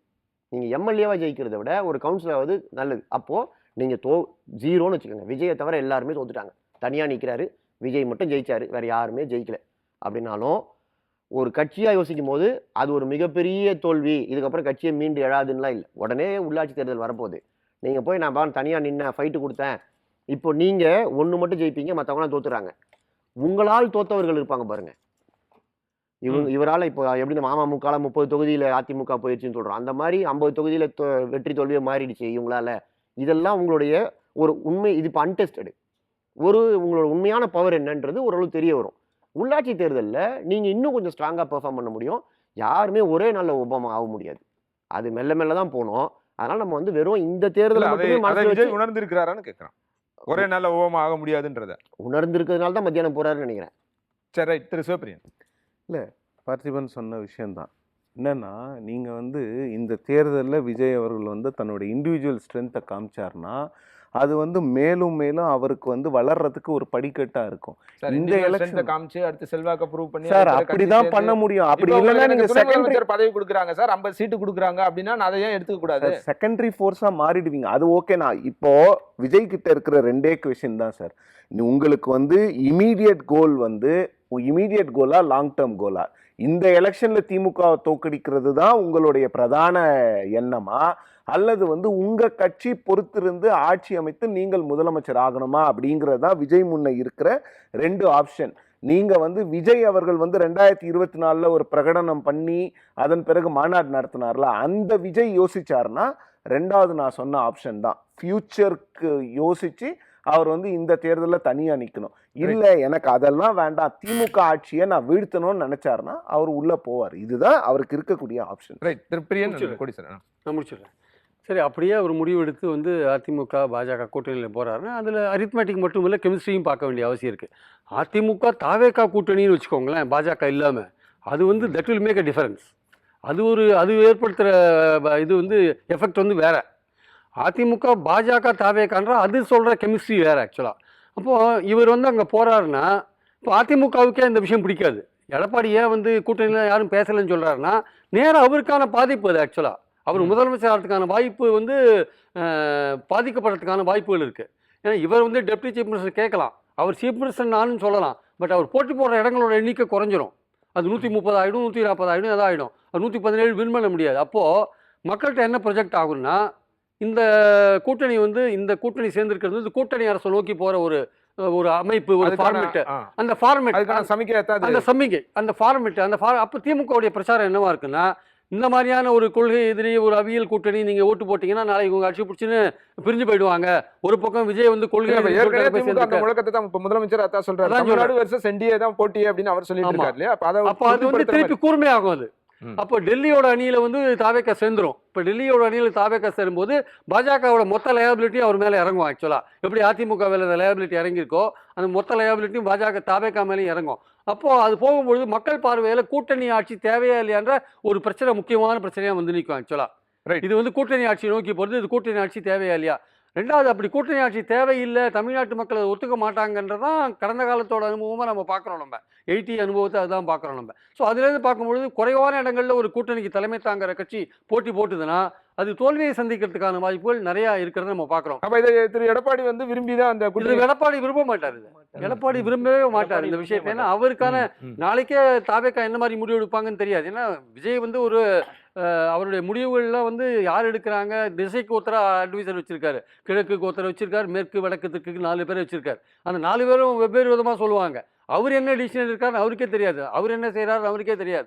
அந்த மாதிரி இருக்கும்போது என்ன மாதிரி டிசிஷன் எடுக்க போகிறாங்க. இன்றைக்கே கூட நேற்று கூட மாவட்ட செயலாளர்கள் என்ன பேசினாங்க, ஏது பேசினாங்க, உங்கள்கிட்ட எவ்வளோ பணம் இருக்குது, நீங்கள் என்ன ஜாதி, இதெல்லாம் கேட்டாங்களா, இல்லை யார் கேண்டிடேட்டுக்கு என்ன வாய்ப்பு இருக்குது, வசதி இருக்குது, இதெல்லாம் கேட்டாங்கன்னு கூட சொல்கிறாங்க. அது என்ன கேட்டாங்க நமக்கு தெரியாது. ஆனால் இந்த அழுத்தத்தெல்லாம் தாண்டி அவங்களுக்கு பாஜகவுக்கு என்ன பயம் வந்திருக்குன்னா, இவங்க பாஜக அதிமுக 2 பேருக்குமே என்ன பயம் வந்திருக்குன்னா, இவங்க என்ன நினைச்சாங்கன்னா காங்கிரஸ் வந்து திமுக கூட்டணியில் இருக்காது. ஸோ காங்கிரஸ் அங்கே இல்லாத போகும்போது அங்கே தாவேக்கா சைடு போச்சுன்னா திமுக இன்னும் பலவீனமாகும், அப்போ நம்ம அதை கொஞ்சம் வீழ்த்துறது ஈஸியாக இருக்கும் அப்படின்னு அவங்க நினச்சாங்க. காங்கிரஸ் என்னைக்கு வந்து திமுக கூட்டணியில் உறுதியாக சேர்றது உறுதியாச்சோ அன்னைக்கு அப்புறம் தான் நீங்கள் பார்த்தீங்கன்னா நல்லா வாட்ச் பண்ணிங்கன்னா இந்த தாவேக்கா வந்து பாஜக கூட்டணியில் அதிமுக கூட்டணியில் போகிற விஷயங்கள் வந்து அன்னிலேருந்து பேசுபொருளாக மாறினதை பார்த்தோம் நம்ம. அப்போது இவங்களுடைய நோக்கம் என்னவா இருக்குன்னா திமுக கூட்டணியை தற்போது இருக்கிற கூட்டணியை முறியடிக்க முடியாதுன்னு அவங்க ஒரு முடிவுக்கு வந்துட்டாங்க. அதனால் தாவேக்காவோட துணையை தேடுறாங்க ஆக்சுவலாக. ஆனால் தாவேக்கா அதிமுக பாஜக 3 பேருமே சேர்ந்தா கூட திமுக கூட்டணியை வீழ்த்துறது கஷ்டம். ரைட், இது உங்களோட நிறைவு கருத்து இல்லை எடுத்துக்கிறேன். ஏன் கஷ்டம்னா எடுத்த உடனே 14% மைனாரிட்டி ஓட்டு நேராக திமுகவுக்கு போயிடும். விஜய் நம்பி இருந்த எல்லா ஓட்டும் போகாதுன்னு சொல்றாரு. இல்லை போயிடும் தாராளம். மைனாரிட்டியோட பாலிடிக்ஸே வேறு மாதிரி பாலிடிக்ஸ் சார். ஒட்டுமொத்த குடும்பமே எடுத்து ஓட்டு போடும். இன்னைக்கு அவர் விஜய் ரசிகர்கள் உட்பட எல்லாம் ஓட்டு போடுவாங்க. அது வந்து அது வேற மாதிரியான பாலிடிக்ஸ். விஜய் கூட இருக்கவங்கள கணித்திருக்க மாட்டாங்களா? இப்ப மைனாரிட்டி கண்டிப்பா கணிப்பாங்க, பிஜேபியோட போயிட்டா நமக்கு கண்டிப்பா கிடைக்காது. கணிப்பாங்க. ஆனா அவங்க என்ன நினைக்கிறாங்க, அவங்க அந்த வலதுசாரி அரசியல் இந்துத்துவ பாலிசியில நம்ம இந்துக்கள் ஓட்டை கன்சாலிடேட் பண்ணனால அவங்க நினைக்கலாம் ஒருவேளை. ஆனா இந்துக்கள் ஓட்டை கன்சாலிடேட் பண்ற விஷயம் தமிழ்நாட்டில் நடக்காது. திமுக அணி 13-14% எடுத்த உடனே வாங்கிட்டு ரொம்ப சுலபமா அடுத்த ஒரு 25% ஓட்டை ஈஸியா வாங்குவாங்க. இப்படி ஒரு கூட்டணி அமைதி அப்படின்னா திமுகவோட வெற்றிக்கு என்ன கேட்டா விஜய் தனியா நின்று அவர் திமுகவையோ அதிமுகவையோ எப்படி ஸ்பாயில் பண்ணுவார் தெரியாது. ஆனால் அவர் வந்து இந்த கூட்டணியில அதிமுக பாஜக கூட்டணியில் சேர்ந்துட்டாருன்னா திமுக வெற்றி உறுதியாயிடுது. Right, Thirukotti sir. சார் அதாவதுங்க, இப்போது அமித்ஷா அவர்களோ இல்லை வந்து வியூக வகுப்பாளர்களோலாம் வந்து கொள்கை என்ன, கூட்டணி என்ன, யார் எங்கே என்ன அப்படின்றதெல்லாம் வந்து கூர்ந்து கவனிப்பாங்க, சும்மாலாம் கிடையாது. இப்போது என்ன அடிப்படையில்னா கணிதம்னு ஒன்று இருக்குது. கூட்டணி எதனால் வந்து 1/2%னாலும் டிஎம்டிகே வந்து சேர்த்துக்கிறாங்க. அதே எங்கேயோ ஒரு 500 ஓட்டு 1000 ஓட்டு தொகுதி கிடையாது. இந்த தேர்தல் அது ரொம்ப முக்கியம். கரெக்ட். அப்போ அந்த முக்கியம் அந்த யதார்த்தத்துக்கு வரும்போது 214 தொகுதியில் விஜய், நான் சொல்கிறது 1000 ஓட்டு, 1000ன்றது ஒன்றுமே கிடையாது, சும்மா 1/4% 1/2% வச்சுக்கோங்க. விஜய் கண்டிப்பாக அதை விட பல மடங்கு 1000 ஓட்டு வாங்கினாலுமே 2,34,000 ஓட்டு. அதிமுகவுக்கும் திமுகவுக்கும் இதுதான் மார்ஜின். எப்போது 10 தோல்வி எடப்பாடி பழனிசாமி இருக்கார், அவர் 2021 அவருக்கும் திமுகவுக்கும் வித்தியாசம் வந்து கிட்டத்தட்ட 2.5-3 லட்சம் தான். 1000 ஓட்டு விஜய் இந்த கூட்டணிக்கு போய் வாங்கி கொடுத்தாவே வெற்றி அதான் நான் கேட்டேன். ஒன்று. ரெண்டாவது, இப்போ இதே தொகுதிக்கு 10,000 ஓட்டு வாங்குறாருன்னு வச்சுக்கோங்க விஜய், நான் சொல்கிறது 5%ல் இப்போ விஜயை வைக்கிறோம், வாங்குறாருன்னா 23 லட்சம் ஓட்டு. 23 லட்சம்ன்றது வெற்றி அப்படியே கம்ப்ளீட்டாக அந்த சைடு மெத்துன்னு போயிடும். 170-180 சீட்டு. இதே விஜய் தொகுதிக்கு 20,000 ஓட்டு, அது 10%, அதாவது 225 லட்சம் 2,2.25 லட்சத்துலேருந்து 1,89,000 சின்ன தொகுதின்னா. பெரிய தொகுதினா 2.25-2.25 போகும் ஒரு சிலது. அப்போது அதில் விஜய் வந்து 20,000 ஓட்டு அந்த கூட்டணிக்கு விஜய் வாங்கி கொடுக்குறாரு. 214 தொகுதியிலனா 46 லட்சம். 46 லட்சத்தெல்லாம் தூக்கி நீங்கள் என்டிஏ கூட்டணியில் அதிமுக கூட்டணியில் கொடுத்தீங்கன்னா திமுக வீட்டுக்கு போகிறது உறுதி. இது வந்து கணக்கு. விஜய் வந்து அப்படி இப்படி, இது மேக்ஸு கணக்குன்றது இருக்கு. இந்த கணக்கை வந்து பிஜேபி போடலாம். பிஜேபி கணக்கு பாட்டு இந்த அரித்மேட்டிக் வந்து களத்துல எதிரொலிக்குமான்னு கேள்வி. அது எனக்கு தெரியாது.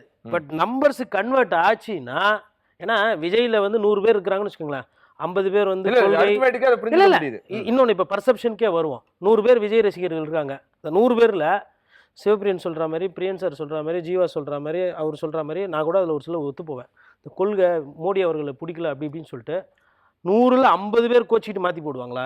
மினிமம் 70% விஜய் என்ன சொல்கிறாரோ அதை அப்படியே செய்வாங்க. இல்லை அதுதான் சார் நான் கேட்குறேன். அப்படி பண்ணும்போது, அப்படி பண்ணாலுமே அது வந்து கூட்டணியை, அதாவது முதல்வர் வந்து எதுக்கு ஓபிஎஸ்ஸை சேர்த்தாரோ, எதுக்கு இன்னமும் வந்து வைகோக்கு ஒரு 4 சீட்டுன்னா கொடுத்து கூட வச்சுன்னு அந்த முயற்சியெல்லாம் எடுத்தார் இல்லைங்களா? அந்த முயற்சி எல்லாத்தையுமே விஜய் ஒரு வேளை கூட்டணி மாறினா அது உடஞ்சிரும். இது யதார்த்தம். ரைட். பிரியன் குறியிட வந்தார். இல்லை அதாவது வந்து சுருக்கமா எல்லா எலெக்ஷன்ஸ்லையுமே அரித்மேட்டிக் ஒன்று இருக்குது, கெமிஸ்ட்ரி ஒன்று இருக்குது. சில போது கெமிஸ்ட்ரி ஒர்க் அவுட் ஆகும், சில போது அரித்மேட்டிக் ஒர்க் அவுட் ஆகும். இப்போது 1980 தேர்தலில் வந்து திமுக காங்கிரஸ் பலமான கூட்டணி. பார்லிமெண்ட் தேர்தலில் எம்ஜிஆரை தோக்கடிச்சிட்டாங்க. அப்புறம் 71 தேர்தல் பார்த்தீங்கன்னா 71ல் 184 இடங்களில் வந்து இவர் கலைஞர் விரும்பினார். ஆனால் அந்த தேர்தலில் என்னாச்சுன்னா ராஜாஜியும் காமராஜும் ஒன்று சேர்ந்துட்டாங்க. அன்றைக்கி நீங்கள் ராஜாஜி காமராஜருக்கு வந்த கூட்டத்தை நீங்கள் பார்த்தீங்கன்னா தமிழ்நாடு முழுக்க அவங்க போகிற இடத்துலலாம் அப்படி லட்சக்கணக்கான பேர் கூட்டினாங்க. எல்லாருமே நினைச்சாங்க கருணாநிதி இந்திரா காங்கிரஸ் கூட்டணி அவுட்டுன்னு நினைச்சாங்க ஆக்சுவலாக. ஆனால் கருணாநிதி இந்திரா காங்கிரஸ் கூட்டணி 184 இடங்களை வின் பண்ணிட்டு, அதனால் விஜயுடைய கூட்டத்தை வச்சு நம்ம வந்து ஒட்டுமொத்த தமிழ்நாடு அவர் பின்னாடி இருக்குன்னு சொல்ல முடியாது. அதனால இந்த 46 லட்சம் ஓட்டு 5% வச்சா இவ்வளோ ஓட்டு வரும், 10% வச்சா இவ்வளோ ஓட்டு வரும், அந்த கணக்கெல்லாம் வந்து மக்களுடைய பெர்செப்ஷன் மாறும் சார். திமுக பண்ணும்போது அதை ஏத்துக்குறோம் நம்ம. பயாலஜி கெமிஸ்ட்ரி எல்லாம் பேசுறாங்க. திமுக சேர்த்தா 1% 1% ஓபிஎஸ் பத்தி சொல்லவே இல்ல. இல்ல நம்ம பாயிண்ட் அது இல்ல. ஒரு கூட்டத்தை நம்பி ஒரு கூட்டம் வந்திருக்குன்னா அந்த கூட்டம் வந்து 5% ஓட்டு வாங்குற கூட்டம் அங்க போயிடும் நம்ம சொல்றோம்ல. இது வந்து இன்னும் அன்டெஸ்டடா இருக்கிற ஒரு கூட்டம். அதுதான் நானும் சொல்றேன். அன்டெஸ்டடா இருக்கிற கூட்டம் எப்படி போகும் தெரியாது சார். அதனால தான் சார் 20% கூட சொல்லலையா சார். 71 வந்து நடந்த விஷயம். 71 நடந்த விஷயம். இல்ல ரொம்ப சிம்பிளாவே கேக்குறேன். இவர் கேக்குற அதே கேள்விதான். இப்ப டிஎம்கேல வந்து குட்டி குட்டி கட்சி எல்லாம் சேர்க்கறாங்க. இப்ப கருணாஸ்ல இருந்து தமிழ்முன் அன்சார்ல இருந்து ஓபிஎஸ்ல இருந்து இவங்க எல்லாம் ஏன் சேர்க்கறதுக்கான காரணம்? சேர்க்கறதுக்கான காரணம் ஒண்ணுதான், எதிர்கூட்டணி பலமாக கூடாது. எதிர்கூட்டணி பலமாக கூடாது. அதான் 5000 வரைக்கும் எல்லா ஓட்டுமே இந்த வட்டம் முக்கியம். ஒரு பெர்செப்ஷன் ரேஞ்ச் இருக்குல்ல, ஒண்ணு பார்வை அளவுல வந்து ஓகே நல்லா இருக்கு பலமா இருக்கு அப்படின்னு இருக்குல்ல, அந்த பார்வை அளவுல கொண்டு வரணும். இப்போ அதாவது இங்கே நடக்கும். அங்க போச்சுன்னா பார்வை அளவுல கொண்டு வருவாங்க. அந்த ஒரு வாரத்துல அது டஸ்ட் செட்டில் ஆகும்போது யதார்த்த நிலைமை மக்களுக்கு புரியும், மாறும்.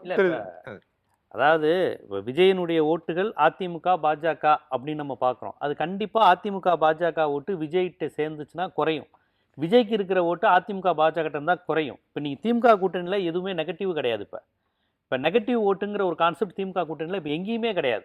இப்போ பிரேமலதா சேர்ந்ததுனால எந்த சமூக வாக்காவது குறைய போகுது. நான் இப்படி கேட்கிறேன். விஜய் வரதுனால அதிமுக வாக்குகளை தான் நிறைய எடுப்பாரு அப்படின்னு முதல் சொல்லப்பட்டது. அப்படிதான் புரிந்து கொள்ளப்பட்டது. இப்ப அதிமுகவுக்கு எதிரான வாக்குகள் பூரா இப்ப அவங்களுக்கு தானே போகும். விஜய் அங்க இருந்துட்டாருன்னா அப்ப அந்த அவருக்கு இல்ல அதிமுக வாக்குகள் அவர் எடுக்க மாட்டார் இல்லையா? சமீபத்துல அதிமுக தலைவருடைய பேட்டியை பாருங்க. அதாவது இந்த அலையன்ஸ் வந்தா நம்ம ஒண்ணுமே, அதாவது நம்மளை அதிமுகவை இழந்து விஜய் கூட்டணியை வரணும்னு அதிமுக பாஜக நினைக்கலாம். பாஜக எல்லாத்தையும் அழிக்கணும்னு நினைக்கக்கூடிய ஒரு சக்தி. அதிமுக தமிழ்நாட்டை ஆண்ட கட்சி, ஆளணும்னு நினைக்கின்ற ஒரு கட்சி. அவங்க விஜய் கூட்டத்தை அங்கீகரிக்கணும். விஜய் கட்சியினர் வந்து ஃபர்ஸ்ட் ஏடிஎம்கே பிஜேபிக்கு ஒழுங்கா வேலை பார்ப்பாங்களா? ஏடிஎம்கே காரங்க இவர் விஜய் டெப்டி சிஎம் ஆக்க இல்லை சொல்ல முடியாத அமித்ஷா இவங்கள கூட சிஎம் ஆக்கிடுவாருன்னு அவங்களுக்காக வேலை பார்ப்பாங்களா? எடப்பாடிட்டே அவங்க விஜய்கிட்ட பேச மாட்டாங்க இல்லையா? இப்ப இவங்க ஏதோ ஒரு வகையில காம்ப்ரமைஸ் பண்ணி தான் பண்ணுவாங்க. ஆனா கெமிஸ்ட்ரி அலைன்மெண்ட்ல இது ஒரு பெரிய பிரச்சனை இருக்கு. நம்ம நினைக்கிற மாதிரி அதிமுக 20, பாஜக 10, விஜய்க்கு ஒரு 10ங்கிற மாதிரி அது கண்டிப்பா போகாது. பல இடங்கள்ல அது வந்து அடி வாங்கும். அதுவும் கேண்டிடேட் ஃபேமஸான முகம்னா ஏடிஎம்கே தான், செகண்ட் பிஜேபி, 3வது பாமக. இங்க கேண்டிடேட் முகங்களே கிடையாது, வெறும் விஜய் தான். அதனால எந்த அளவுக்கு அவங்க ஒத்து போய் வேலை பார்ப்பாங்க அப்படிங்கிற ஒரு விஷயம் இருக்கு. அப்புறம் இன்னொன்னு, பிஜேபியோட சேரும் போதுங்க எதுவுமே வேணான்னு சொன்னவனும் விஜய்கிட்ட நிறைய பேர் இருக்கிறான். அதனால பிஜேபிட்ட போகும்போது அந்த வாக்குகள் கணிசமாக குறையும். அப்புறம் இன்னொன்று ரசிக மனநிலைங்கிறாங்களே, சமீப காலமா ஆதவ அர்ஜுனா ரஜினிகாந்த் வந்து திமுக மிரட்டிருச்சுங்கிறாரு, அஜித்தை வந்து கார் ரேஸ்ல போனவங்கிறாங்க. தொடர்ச்சியா அந்த வேலை அதே ஆதவ அர்ஜுனா ரீசெண்டா சொன்னது வந்து பாஜகவோட நாங்க போகவே மாட்டோம் அப்படின்னு சொன்னாரு. அதான் சொல்றேன், இவங்களுக்கு ரொம்ப கரெக்டான பாயிண்ட். அந்த பாயிண்ட் வந்து ஆதவ அர்ஜுனா வந்து தேவையில்லாமல் மற்ற ரசிகர்கள் மற்ற நடிகர்கள் எல்லாம் வம்பு சண்டை வச்சிருக்கு. அதனால பாதிப்பு தாவேக்காக்கு எவ்வளவு வரப்போகுதுன்றது நம்ம பார்க்கணும். ரஜினி ரசிகர்களும் நிறைய இருக்காங்க, அஜித் ரசிகர்களும் இருக்காங்க. அவங்க எல்லாம் விஜய் தோக்கணும்னு நினைச்சா என்ன ஆறுது? மிகப்பெரிய அடியில விழும் தாவேக்காக்கு. இந்த எலெக்ஷன்ல மட்டும் விஜய் ப்ரூவ் பண்ணிட்டாருன்னா இப்போ நம்ம பேசுகிற எல்லாத்தையுமே வந்து ஒரு கன்ஸ்ட்ரக்டிவாக பேச முடியும், ஒரு ஆக்கப்பூர்வமாக பேச முடியும். ஸோ இது வந்து இந்த எலெக்ஷன்ஸை பொறுத்த மட்டும் விஜயை வந்து அவர் வந்து 3வது சக்தியாக வந்து இந்த தமிழ்நாடு அரசியலை வந்து ஒரு ஆட்டம் கொடுத்துருக்காரே தவிர அவருடைய உண்மையான செல்வாக்கு தெரிஞ்ச பிறகு தான் எக்ஸாக்டாக அந்த டீகோட் பண்ண முடியும். ஆக்சுவலாக ரைட், நிறைவேற்று பார்த்து ஒவ்வொரு தேர்தலுமே வேற தேர்தல் தான். போன தேர்தலேருந்து சில ரெஃபரன்ஸ் எடுத்துக்கலாமே தவிர அது அப்படியே ரெப்ளிகேட் ஆகும்லாம் எந்த தேர்தலும் சொல்ல முடியாது. இந்த தேர்தல் ரொம்ப வித்தியாசமான தேர்தல். ஒரு புது பிளேயர், புது செட் ஆஃப் ஓட்டர்ஸு. அதனால் நமக்கு வந்து பிரசிடென்ஸே கிடையாது. போன தேர்தல் நீங்கள் எடுத்துக்கிட்டிங்கன்னா 500 ஓட்டுக்கு கீழே தோத்த தொகுதி 3 தொகுதி. டி நகர், மொடக்குறிச்சி, சரஸ்வதி, அப்புறம் அந்த தென்காசி 3 தொகுதி. 5000 ஓட்டுக்கு கீழே தோத்த தொகுதி வந்து கிட்டத்தட்ட ஒரு 18 தொகுதி.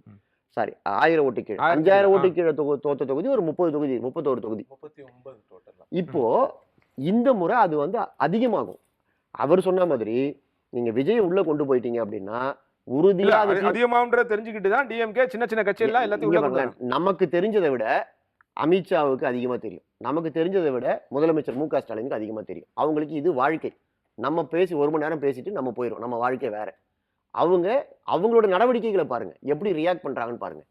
எதுக்கு இவ்வளவு தூரம் பிடிச்சி இழுக்கிறாங்க அப்படின்னா, இந்த 39 தொகுதி இருக்குல்ல, இந்த முறை அது 60-70 தொகுதி ஆகும். இந்த தின் மார்ஜின், தின் மார்ஜின்.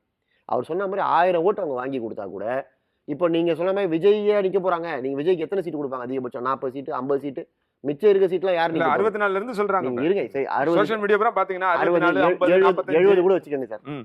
நீங்க ஒரு 150 சீட்டு மட்டும் பிளாக் பண்ணிக்கங்க. அப்ப அங்கெல்லாம் நிக்க போறது யாரு? அதிமுக காரங்க, பாஜக காரங்க, இல்ல, அதுதான் இவங்கள தான் நிக்க அதுதான் போறாங்க. நிறைய கேள்விகள். இப்ப அந்த கூட்டணிக்குள்ளே அந்த கெமிஸ்ட்ரி எப்படி செட் ஆகும், அதிமுக அதை எப்படி அனுமதிக்கும், அல்லது சார் எல்லா கூட்டணியிலும் முரண் இருக்கும் சார். ஆனா கடைசியில வெற்றி தோல்வின்னு அது வரும்போது மாறிக்குவாங்க. வரும்போது மாறிக்கும். உதாரணத்துக்கு இப்ப செங்கோட்டையன் போய் வயசானவர் அங்க போய் என்ன பண்ணுவாங்க, வாங்க சென்ஸ் ப்ரோன்னு அவங்க கூட சேர்ந்து செல்ஃபி எடுத்துக்கிறானுங்க. அது ஒரு மாதிரி ஓடின்னு தான் இருக்குது. அதனால அதெல்லாம் பெரிய விஷயம் கிடையாது. இது உள்ள வந்துட்டான வேலை செய்ய மாட்டாங்க, யாரும் உட்காந்துருக்க மாட்டாங்க. தலைமை வந்து அப்படி உட்காந்து வேடிக்கை பார்த்து 2 தலைமையுமே திமுக அதிமுக ரெண்டுமே. அதனால நம்பர் கேம் படி அது ரொம்ப ரொம்ப முக்கியம். அதிமுக பாஜக கூட்டணிக்கு விஜய் போனா அந்த கூட்டணி கிட்டத்தட்ட ஜெயிச்சிடும் உறுதி. ஆனா அது விஜய்க்கு நல்லதா இல்லையான்றதுதான் கேள்வி. ரைட் பார்க்கலாம். ஓரிரு நாட்கள்ல நமக்கு எக்ஸாக்டா என்ன ரிசல்ட் அது ஒரே ஒரு சின்னது, விஜய்க்கு நல்லது, தாவேக்காக்கு கெட்டது. ரைட் பார்க்கலாம். இன்னும் ஓரிரு நாட்கள்ல என்ன நடக்க போகுதுன்னு நமக்கு இன்னும் ஒரு கிளாரிட்டியோட தெரிஞ்சிடும். உங்களுடைய அனைவரின் வருகைக்கும் கருத்து பதிவுக்கும் நன்றி.